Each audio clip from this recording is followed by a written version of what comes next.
L'intelligence artificielle, on en entend parler partout. Elle ne promet d'être plus intelligent, plus rapide, plus efficace. Mais et si c'était tout le contraire? Si en fait elle nous rendait un peu plus bêtes? C'est ce rapport un peu schizophrène, cette relation à double tranchant entre notre cerveau et l'IA qu'on va décortiquer ensemble aujourd'hui. Au fond, la vraie question, c'est notre rapport à l'automatisation. On lui confie nos trajets, nos rendez-vous, nos recherches sur le web, mais à quel moment est-ce que cette confiance devient de l'aveuglement? Imaginez la scène. On est le 9 janvier 2021. Un Boeing 737 décolle de Jakarta, 62 personnes à son bord. 4 petites minutes après le décollage, un souci technique fait pencher l'avion. Dans le cockpit, pourtant, c'est le calme plat. Les pilotes, tellement habitués à ce que l'ordinateur de bord gère tout, ne réagissent pas. Ils font une confiance absolue à la machine. À 14h40, l'avion s'écrase. Il n'y a aucun survivant. Cette histoire tragique, ce n'est pas juste un accident technique, non, c'est l'exemple parfait et glaçant d'un piège mental que des psychologues connaissent très bien, le paradoxe de l'automatisation. Et ce piège, il a un nom, le biais d'automatisation. C'est cette petite voix dans notre tête qui murmure « T'inquiète, la machine a raison ». C'est une sensation super confortable, presque comme une drogue. On se laisse porter, on met notre cerveau en pause. Le problème, le prix à payer, c'est notre esprit critique. Et ça nous amène au cœur du sujet. Et si, en cherchant à nous simplifier la vie à tout prix, l'intelligence artificielle était tout simplement en train d'atrophier notre propre intelligence, notre cerveau? Pour piger ce risque, il faut comprendre comment notre cerveau fonctionne. Le prix Nobel Daniel Kahneman a montré qu'on a 2 modes de pensée. D'un côté, le système 1, notre pilote automatique, il est rapide, instinctif et surtout, il consomme très peu d'énergie. De l'autre, le système 2, lui, il est lent, réfléchi et il est super gourmand en énergie. Alors à votre avis, lequel des deux notre cerveau préfère-t-il par défaut? Eh oui, notre cerveau est un peu paresseux de nature. Cette tendance à l'économie d'énergie, ça s'appelle le délestage cognitif. On fait ça depuis la nuit des temps avec une simple liste de courses pour ne pas avoir à mémoriser. Sauf que la technologie a mis un coup d'accélérateur monumental. On a eu l'effet Google, on ne retient plus l'info, on retient juste où la trouver, et maintenant on entre dans l'effet ChatGPT. Là, c'est un autre niveau. L'IA ne se contente plus de trouver l'info pour nous, elle la digère et la pense à notre place. Les scientifiques parlent d'atrophie cognitive. Et franchement, cette métaphore du muscle est parfaite. Si on arrête de solliciter nos muscles mentaux, comme la mémoire, la réflexion, la prise de décision, eh bien ils s'affaiblissent. C'est aussi simple que ça. Ah, mais ce n'est pas juste une théorie en l'air. Une étude du MIT Media Lab a mesuré l'activité du cerveau de personnes qui rédigeaient des textes. Et les résultats sont spectaculaires. Quand on utilise uniquement son cerveau, l'activité est au maximum. Si on s'aide de Google, elle diminue. Et avec ChatGPT, elle s'effondre littéralement. Le cerveau se met en mode veille. Le plus fou, c'est que les textes écrits avec l'IA ont eu de meilleures notes. Mais attention, voilà le piège. L'effort mental était si bas, si faible, que les participants ne se souvenaient de rien de ce qu'ils venaient d'écrire.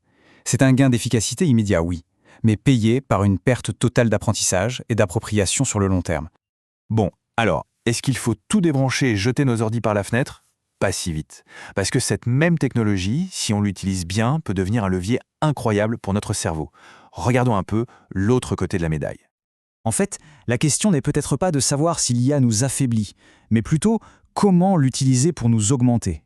Parce que si elle peut nous rendre paresseux, elle peut aussi, et c'est tout le paradoxe, nous rendre plus intelligents. Reprenons ce fameux délestage cognitif. Vu sous un angle, c'est un risque d'atrophie, on l'a vu. Mais vu sous un autre angle, c'est une super stratégie.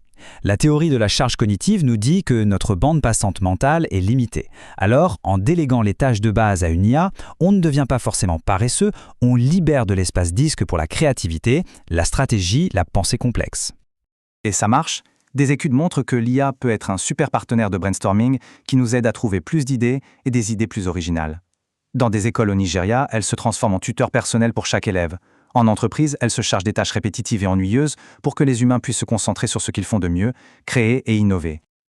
Ok, donc on a d'un côté un risque d'atrophie, de l'autre un potentiel d'augmentation. Mais le vrai danger, il n'est peut-être pas là. Il est plus subtil, plus insidieux. C'est un piège psychologique que l'IA tend à notre esprit. Pour bien comprendre ce piège, il faut voir que l'IA nous attaque sur 2 fronts en même temps. D'un côté, le biais d'automatisation, qui pirate notre cerveau logique en nous faisant croire que la machine est objective et infaillible. De l'autre, l'anthropomorphisme, c'est notre tendance à voir de l'humain partout, qui pirate notre cerveau émotionnel. Les IA sont conçues pour ça. Elles ont l'air sympas, elles disent « je pense que », « je crois que », et ça marche du tonnerre. Et quand ces deux hacks du cerveau se combinent, le résultat peut être désastreux. Prenez l'histoire de cet avocat à New York. Son cerveau logique a fait une confiance aveugle à l'IA. Son cerveau émotionnel, lui, a été séduit par un texte qui avait l'air super bien écrit et cohérent. Résultat, il a présenté au tribunal un dossier basé sur 6 affaires qui avaient été entièrement inventées par ChatGPT. Son esprit critique était complètement anesthésié. Et ce piratage psychologique peut même affecter notre bien-être. Une autre étude du MIT a découvert un paradoxe assez troublant. Plus on utilise l'IA pour chercher du réconfort, pour discuter, plus on se sent seul à la fin. Pourquoi ? Eh bien parce que c'est une discussion à sens unique. On se confie à une machine qui fait semblant de comprendre, qui simule l'empathie, mais qui ne ressent absolument rien. Alors on fait quoi ? On est condamné à devenir des passagers passifs de la technologie ? Non, absolument pas. La clé, c'est de reprendre les commandes, de passer du rôle de passager à celui de pilote actif de notre propre cerveau. Et pour ça, voici 3 stratégies concrètes. 1. La métacognition. C'est juste prendre une seconde pour se demander, là, tout de suite, est-ce que j'utilise l'IA comme un outil ou est-ce que je la laisse penser à ma place ? 2. Challenger l'IA. Ne jamais prendre sa première réponse pour argent comptant. Il faut la voir comme un sparring partner. On vérifie, on critique, on améliore. C'est elle qui sert, mais c'est notre cerveau qui doit marquer le point. Et 3. La détox numérique. S'imposer des moments sans aucune aide pour forcer notre cerveau à faire ses propres pompes. Finalement, cette citation résume tout à la perfection. L'IA, ce n'est pas un monstre, c'est un miroir qui nous renvoie à notre propre tendance à la facilité. Le vrai défi, ce n'est donc pas l'outil en lui-même, mais le pilote. Est-ce qu'on va l'utiliser pour penser à notre place ou pour nous aider à penser mieux, plus loin, plus fort ? La décision, elle nous appartient.